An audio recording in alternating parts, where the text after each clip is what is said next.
नमस्कार दोस्तों, मैं माधुरी डबराल और आज मैं पहुंची हूं लैंसडाउन, जो कि उत्तराखंड के पौड़ी जनपद का एक बहुत ही अच्छा हिल स्टेशन है। लैंसडाउन को अंग्रेजों ने बसाया था हमारी आज़ादी से काफ़ी पहले। लैंसडाउन जिसे कि लॉर्ड लैंसडाउन ने बसाया था और उससे पहले लैंसडाउन को हमारे उत्तराखंड में कालों के डांडा नाम से जाना जाता है। लेकिन लैंसडाउन बसने के बाद, जो कि लॉर्ड लैंसडाउन ने बसाया, उसके बाद से ये अंग्रेजों की वजह से लैंसडाउन के नाम से फेमस हो गया। और आज मैं पहुंची हूं इसी लैंसडाउन के एक बहुत ही खूबसूरत हेरिटेज होम में, जो कि 1880 का बना हुआ है। और अगर आप इसको देखेंगे, ये किस करीने से इसको बनाया गया है, किस तरीके से इसको बनाया गया है, कैसे इसमें पत्थरों की पूरी चिनाई है। और मैं इसको जब आपको अंदर दिखाऊंगी तो आपको भी बड़ा आश्चर्य होगा कि 1880 में जब अंग्रेज हमारे लोगों के द्वारा ही ये काम करवाया गया होगा, तो किस लेवल का काम हमारे उत्तराखंड में, हमारे भारत में होता था। तो वो चीज़ें आज क्यों नहीं मिलती है? कारीगर तो तब भी हमारे ही रहे होंगे, ऐसा नहीं है, लेकिन उनकी टेक्निक, उनका काम कराने का जो तरीका रहा होगा वो निश्चित ही कुछ अलग रहा होगा। तभी आज 1880 की ये जो बिल्डिंग है, लगभग 140 साल के बाद भी इस तरीके से खड़ी है कि हमारी 10 साल पुरानी बिल्डिंग भी इसका मुकाबला नहीं कर सकती। ऐसा क्यों है?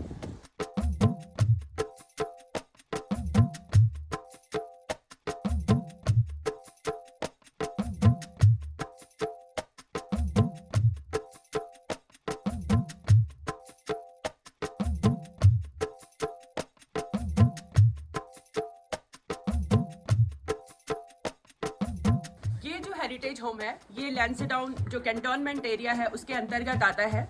और इसकी एक खासियत है कि ये जैसा तब था 1880 में, ये वैसा ही आज भी है। क्योंकि आप इसमें अपनी इच्छा से विदाउट जो कैंट बोर्ड है उसकी परमिशन के बिना आप इसको छेड़ नहीं सकते, क्योंकि ये हेरिटेज प्रॉपर्टी में आता है। और इस तरीके यहाँ पर लगभग 12 बंगले हैं और ये है बंगला नंबर 14। तो आइए अब मैं इस हेरिटेज जो ये होम है, जो हेरिटेज प्रॉपर्टी है लैंसडाउन की, मैं आपको इसका एक अंदर एक इसका इनसाइड जो है वो टूर करवाती हूँ। और उससे पहले मैं आपको दिखाना चाहूंगी कि ये जो है इसका मेन गेट है। यहाँ अंदर जो है ये इसका ड्राइंग रूम शुरू होता है। इस पे देखिए आप पत्थरों से किस तरीके से कारीगरी की गई है, कोई इसमें लकड़ी यूज नहीं हुई है। उसके बावजूद भी ये पत्थर आप देखिए इस ब्रिज शेप में जो लगे हुए हैं।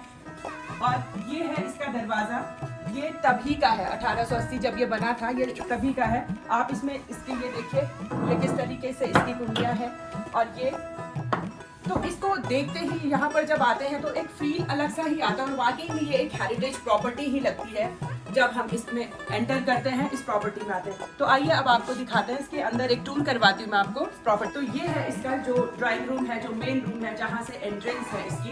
ये एक बड़ा सा हॉल है और देखिए इसकी ये जो खिड़कियां हैं ये कितने सुंदर तरीके से बनी है। और ये भी 1880 का। 1880 में बार बार आपको इसलिए कह रही हूँ क्योंकि हमारे यहाँ अगर आप 20 साल प्रॉपर्टी को देखेंगे तो वो भी इतनी मेंटेन नहीं होती है। उसमें भी तब तक कई बार उसमें रेनोवेशन का काम हो चुका होता है। लेकिन इसमें बहुत ज़्यादा रेनोवेशन इनका बताना है, जो यहाँ पर इसमें केयरटेकर हैं, जो यहाँ पर देख रहे हैं इस प्रॉपर्टी को, तो उनका कहना है कि इसमें बहुत ज़्यादा रेनोवेशन हुआ नहीं है।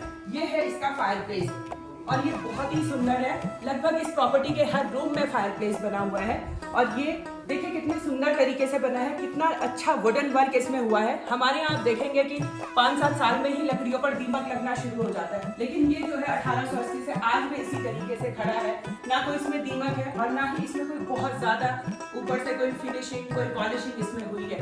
तो ये है इसका, ये जाली है जिसने कि इस फायर प्लेस को ढका हुआ है। और इस फायर प्लेस का आनंद भी हम ले चुके हैं रात में। और ये बहुत ही तरीके से बना है। जब भी यहाँ पर इतनी लकड़ियाँ हमने यहाँ पर जलाई, लेकिन अंदर धुएं का नाम नहीं था। तो ये मैं बताना चाहती हूँ कि किस तरीके से, कैसे वो काम करते रहे होंगे जो अंग्रेज लोग थे, और कैसे उन्होंने इतने अच्छे से उस वक्त इतनी अच्छी जो उनकी इंजीनियरिंग थी। तो ये है, ये इसका डाइनिंग हॉल है। अब आप देखें तो ये डाइनिंग जो है वो बहुत ही तरीके से बना है।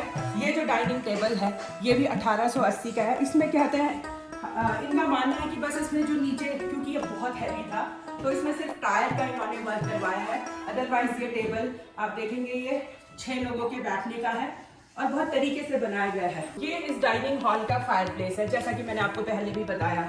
हर रूम में यहाँ पे फायर प्लेस दिया गया है। ये अलमीरा है जो कि उसी वक्त की है। तो आप देखिए कितनी सुंदर है और कितने तरीके से ये बनी हुई है। ये इस प्रॉपर्टी का जो है वो क्वींस बेडरूम इसको कहते हैं ये लोग। और इसमें भी फायर प्लेस है, इसमें एक बेड आपको मिलेगा और जो बाहर का व्यू है इससे बहुत सुंदर है। इसके बाद ये आता है, इसके बाद ये जो सेकंड है ये काफी बड़ा रूम है और ये है किंग्स बेडरूम। इसको किंग साइज बेडरूम ये लोग कहते हैं यहाँ पर। इसकी ये जो अलमीरा है आप देखिए, मेरी जो हाइट है लगभग 5.5 फीट है और ये अलमारी मेरी हाइट से कितनी ऊंची है। तो हम लोग ये अंदाजा लगा रहे थे कि अंग्रेज लोग शायद इतने लंबे रहे होंगे उस समय कि इतनी बड़ी इन्होंने अलमारी यहाँ पर बनाई हुई है।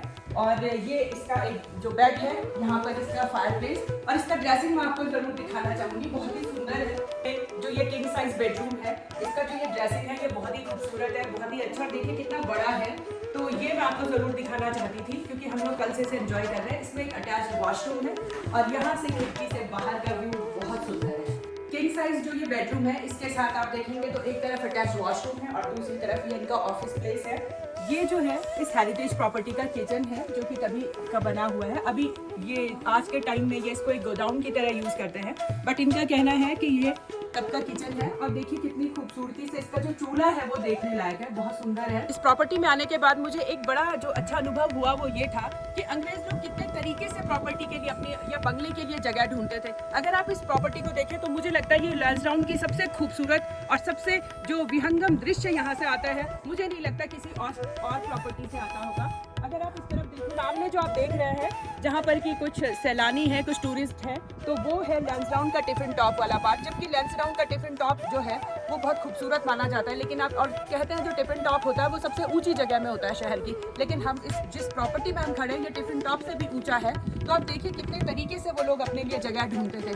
सामने भैरवगढ़ी का मंदिर है, अगर आप देखें तो थोड़ा सा मैं जूम करके आपको दिखाऊंगी। ठीक सामने यहाँ से भैरवगढ़ी के दर्शन होते हैं अगर आप उठकर बाहर आते हैं। और भैरवगढ़ी के जो पीछे वाला पार्ट है वो हमारा पूरा जो हिमालयन रेंज है वो दिखती है, जिसमें कि त्रिशूल, चौखंबा, गंगोत्री 1, 2, 3 और इस तरह के अन्य जो हमारी चोटियाँ हैं, जो हिमाच्छादित चोटियाँ हैं, वो यहाँ से बिल्कुल साफ नज़र आती हैं। आज मौसम थोड़ा साफ नहीं है तो मैं आपको नहीं दिखा पा रही हूँ, लेकिन यहाँ से बहुत साफ, बहुत अच्छा यहाँ से हिमालयन रेंज नज़र आता है। इस बंगले के साथ यहाँ पर बेडरूम, ड्राइंग रूम, डाइनिंग के अलावा एक बहुत सुंदर सा लाइब्रेरी का स्पेस भी है, जिसमें कि इन्होंने बहुत पुरानी जो है, यहाँ पर अब बहुत थोड़ी सी बुक्स हैं लेकिन बहुत अच्छी हैं और ये लाइब्रेरी का स्पेस भी इस वाले बिल्डिंग के साथ इस बंगले में है। तो ये था लैंसडाउन का बहुत ही खूबसूरत एक बंगला जो कि अंग्रेज़ों के ज़माने का है, 1880 का बना हुआ है। मैंने आपको दिखाया किस तरीके से ये बना हुआ है और क्या तब का कंस्ट्रक्शन क्वालिटी रही होगी, क्या तब की इंजीनियरिंग रही होगी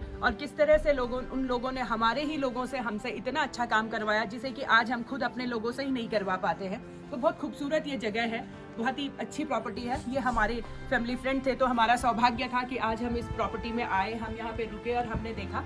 अगर आप लोग भी चाहें तो यहाँ पर आप घूमने आ सकते हैं, विजिट के लिए आ सकते हैं और इस प्रॉपर्टी को आप देख सकते हैं कितनी खूबसूरत और कितनी सुंदर ये प्रॉपर्टी है। तो यहाँ से टिफिन टॉप, भैरवगढ़ी, नीचे जहरी खाल के दर्शन होते हैं और सामने जो हिमालयन जो हमारी रेंज है पूरी की पूरी, त्रिशूल, चौखंबा, गंगोत्री 1, 2, 3 के साथ साथ पूरी हिमालयन जो हमारी रेंज है उसका बहुत ही अच्छा यहाँ से व्यू है।